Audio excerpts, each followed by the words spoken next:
Friends, how are you. आप लोग कैसे हैं? आशा करती हूँ आप लोग बहुत अच्छे होंगे।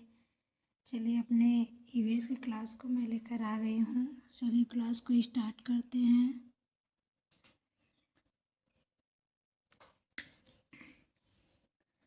सौर मंडल की उत्पत्ति से संबंधित सर्वाधिक मान्य सिद्धांत तो क्या था? निहारिका सिद्धांत। क्या था? निहारिका सिद्धांत। अगला देखते हैं, निहारिका सिद्धांत किस वैज्ञानिक ने दिया था? तो काट और लाप्स ने दिए थे। पृथ्वी की अनुमानित आयु कितनी मानी जाती है? तो 4.6 अरब वर्ष। कितना? 4.6 अरब वर्ष। सौर मंडल मुख्यतः किस गैस से बना है? सौर मंडल मुख्यतः किस गैस से बना है? तो हाइड्रोजन और हीलियम से बना है। हाइड्रोजन और हीलियम से बना है। सूर्य के चारों ओर घूमती गैस और धूल की चक्र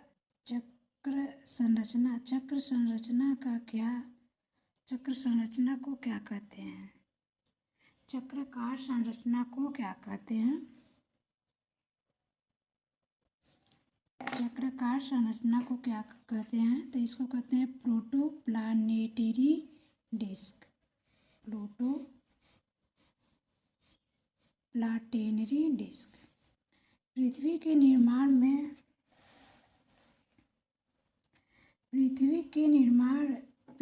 निर्माण के प्रारंभिक चरण में कौन सी प्रक्रिया प्रमुख थी? तो संघनन प्रमुख थी।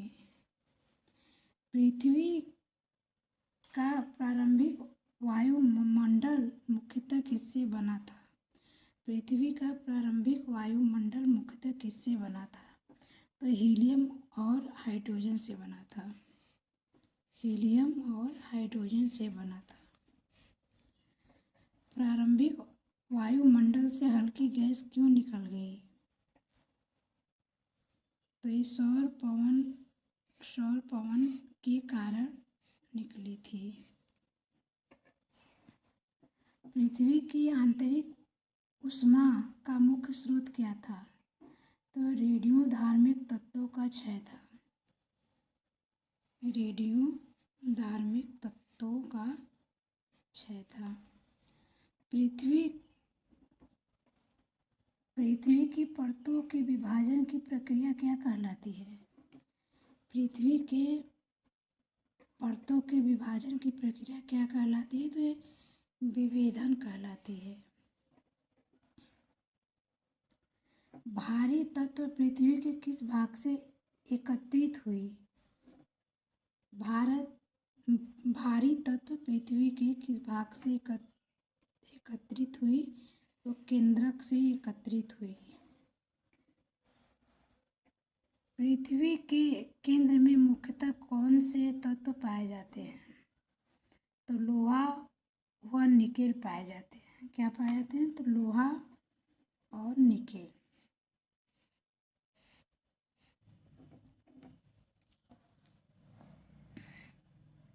पृथ्वी के ठंडा होने से सबसे पहले क्या बना? पृथ्वी के ठंडा होने से सबसे पहले क्या बना? तो भूपर्पट्टी बना। भूपर्पट्टी बना। महासागर का निर्माण किससे हुआ? तो गैसों के संघनन से। तो गैसों के संघनन से। जल वाष्प के संघनन से क्या बना? जल वाष्प के संघनन से महासागर बना। क्या बना? तो महासागर बना। चंद्रमा की उत्पत्ति का सर्वाधिक मान्य सिद्धांत कौन सा है? तो विशाल टक्कर सिद्धांत है। क्या है? विशाल टक्कर सिद्धांत। विशाल टक्कर सिद्धांत के अनुसार पृथ्वी से टकराने वाला पिंड क्या कहलाता है? तो ये थिया कहलाता है। क्या कहलाता है? थिया। पृथ्वी के प्रारंभिक काल को क्या कहा जाता है? तो पृथ्वी के प्रारंभिक काल को हेडियन कहा जाता है। क्या कहा जाता है? हेडियन। हेडियन कल्प में पृथ्वी की स्थिति कैसी थी? तो अत्यधिक गर्म थी। क्या थी? हेडियन कल्प में पृथ्वी की स्थिति कैसी थी? तो अत्यधिक गर्म थी। पृथ्वी पर जीवन की उत्पत्ति का मुख्य आधार क्या माना जाता है? तो जल माना जाता है। पृथ्वी पर जीवन की उत्पत्ति का मुख्य आधार क्या माना जाता है? तो जल माना जाता है। ओजोन परत का निर्माण किस गैस से हुआ? ओजोन परत का निर्माण किस गैस से हुआ? तो ऑक्सीजन से हुआ। प्रारंभिक पृथ्वी पर मुख्यतः ऑक्सीजन क्यों नहीं था? प्रारंभिक पृथ्वी पर मुक्त ऑक्सीजन क्यों नहीं था? तो पौधे नहीं थे, इसके वजह से ऑक्सीजन भी नहीं था। प्रकाश संश्लेषण करने वाले प्रथम जीव कौन थे? प्रकाश संश्लेषण करने वाले प्रथम जीव कौन थे? तो साइनोबैक्टीरिया था। क्या था? साइनोबैक्टीरिया था। साइनोबैक्टीरिया द्वारा छोड़ी गई गैस कौन सी थी? साइनोबैक्टीरिया द्वारा छोड़ी गई गैस कौन सी थी? तो ये क्या थी? ऑक्सीजन थी। क्या थी? ऑक्सीजन। पृथ्वी की बाहरी कठोर परत को क्या कहते हैं? पृथ्वी की बाहरी कठोर परत को क्या कहते हैं? तो लिथोस्फीयर कहते हैं। लिथोस्फीयर कहते हैं। लिथोस्फीयर के नीचे कौन सी परत होती है? लिथोस्फीयर के नीचे कौन सी परत होती है? तो एस्थेनोस्फीयर होती है। एस्थेनोस्फीयर होती है। पृथ्वी के चुंबकीय क्षेत्र का निर्माण किससे होता है? पृथ्वी के चुंबकीय क्षेत्र का निर्माण किससे होता है? तो वाह केंद्र से होता है। किससे होता है? वाह केंद्र से। पृथ्वी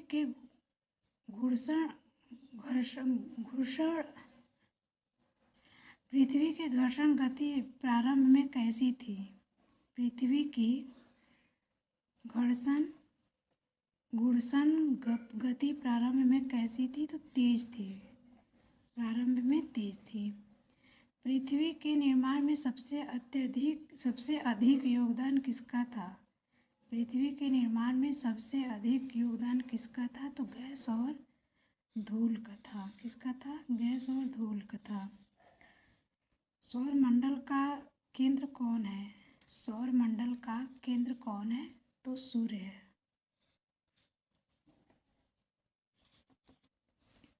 पृथ्वी का सबसे बाहरी परत कौन सी है? पृथ्वी की सबसे बाहरी परत कौन सी है? तो भूपर्पटी है। कौन सी है? भूपर्पटी है। वर्तमान में वायुमंडल में सर्वाधिक गैस कौन सी है? वायुमंडल में सर्वाधिक गैस कौन सी है? तो नाइट्रोजन है। कौन है? नाइट्रोजन। पृथ्वी की उत्पत्ति से संबंधित अध्ययन किस विषय में किया जाता है? पृथ्वी की उत्पत्ति से संबंधित अध्ययन किस विषय में किया जाता है? तो भूविज्ञान के अध्ययन पर किया जाता है। भारी तत्व के केंद्र में जाने की प्रक्रिया किस कारण हुई? ये गुरुत्वाकर्षण के कारण हुई। गुरुत्वाकर्षण के कारण हुई। दोस्तों, आज की क्लास हमारी यही समाप्त होती है। अगर हमारा छोटा सा प्रयास आप लोग को अच्छा लगे तो प्लीज़ हमारे क्लास को लाइक, सब्सक्राइब, दोस्तों में शेयर जरूर करिएगा। चंद्रमा की उत्पत्ति का सर्वाधिक मान्य सिद्धांत कौन सा है? तो विशाल टक्कर सिद्धांत है। क्या है? विशाल टक्कर सिद्धांत। विशाल टक्कर सिद्धांत के अनुसार पृथ्वी से टकराने वाला पिंड क्या कहलाता है? तो ये थिया कहलाता है। क्या कहलाता है? थिया। पृथ्वी के प्रारंभिक काल को क्या कहा जाता है? तो पृथ्वी के प्रारंभिक काल को हेडियन कहा जाता है। क्या कहा जाता है? हेडियन। हेडियन कल्प में पृथ्वी की स्थिति कैसी थी? तो अत्यधिक गर्म थी। क्या थी? हेडियन कल्प में पृथ्वी की स्थिति कैसी थी? तो अत्यधिक गर्म थी। पृथ्वी पर जीवन की उत्पत्ति का मुख्य आधार क्या माना जाता है? तो जल माना जाता है। पृथ्वी पर जीवन की उत्पत्ति का मुख्य आधार क्या माना जाता है? तो जल माना जाता है। ओजोन परत का निर्माण किस गैस से हुआ? ओजोन परत का निर्माण किस गैस से हुआ? तो ऑक्सीजन से हुआ। प्रारंभिक पृथ्वी पर मुख्यतः ऑक्सीजन क्यों नहीं था? प्रारंभिक पृथ्वी पर मुक्त ऑक्सीजन क्यों नहीं था? तो पौधे नहीं थे, इसके वजह से ऑक्सीजन भी नहीं था। प्रकाश संश्लेषण करने वाले प्रथम जीव कौन थे? प्रकाश संश्लेषण करने वाले प्रथम जीव कौन थे? तो साइनोबैक्टीरिया था। क्या था? साइनोबैक्टीरिया था। साइनोबैक्टीरिया द्वारा छोड़ी गई गैस कौन सी थी? साइनोबैक्टीरिया द्वारा छोड़ी गई गैस कौन सी थी? तो ये क्या थी? ऑक्सीजन थी। क्या थी? ऑक्सीजन। पृथ्वी की बाहरी कठोर परत को क्या कहते हैं? पृथ्वी की बाहरी कठोर परत को क्या कहते हैं? तो लिथोस्फीयर कहते हैं। लिथोस्फीयर कहते हैं। लिथोस्फीयर के नीचे कौन सी परत होती है? लिथोस्फीयर के नीचे कौन सी परत होती है? तो एस्थेनोस्फीयर होती है। एस्थेनोस्फीयर होती है। पृथ्वी के चुंबकीय क्षेत्र का निर्माण किससे होता है? पृथ्वी के चुंबकीय क्षेत्र का निर्माण किससे होता है? तो वाह केंद्र से होता है। किससे होता है? वाह केंद्र से। पृथ्वी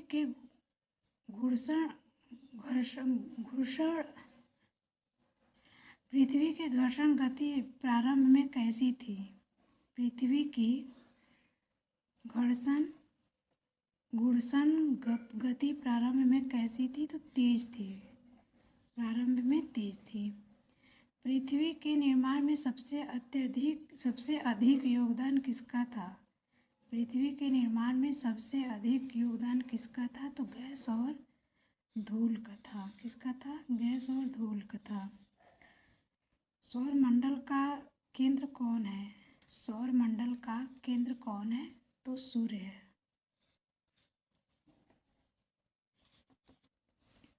पृथ्वी का सबसे बाहरी परत कौन सी है? पृथ्वी की सबसे बाहरी परत कौन सी है? तो भूपर्पटी है। कौन सी है? भूपर्पटी है। वर्तमान में वायुमंडल में सर्वाधिक गैस कौन सी है? वायुमंडल में सर्वाधिक गैस कौन सी है? तो नाइट्रोजन है। कौन है? नाइट्रोजन। पृथ्वी की उत्पत्ति से संबंधित अध्ययन किस विषय में किया जाता है? पृथ्वी की उत्पत्ति से संबंधित अध्ययन किस विषय में किया जाता है? तो भूविज्ञान के अध्ययन पर किया जाता है। भारी तत्व के केंद्र में जाने की प्रक्रिया किस कारण हुई? ये गुरुत्वाकर्षण के कारण हुई। गुरुत्वाकर्षण के कारण हुई। दोस्तों, आज की क्लास हमारी यही समाप्त होती है। अगर हमारा छोटा सा प्रयास आप लोग को अच्छा लगे तो प्लीज़ हमारे क्लास को लाइक, सब्सक्राइब, दोस्तों में शेयर जरूर करिए।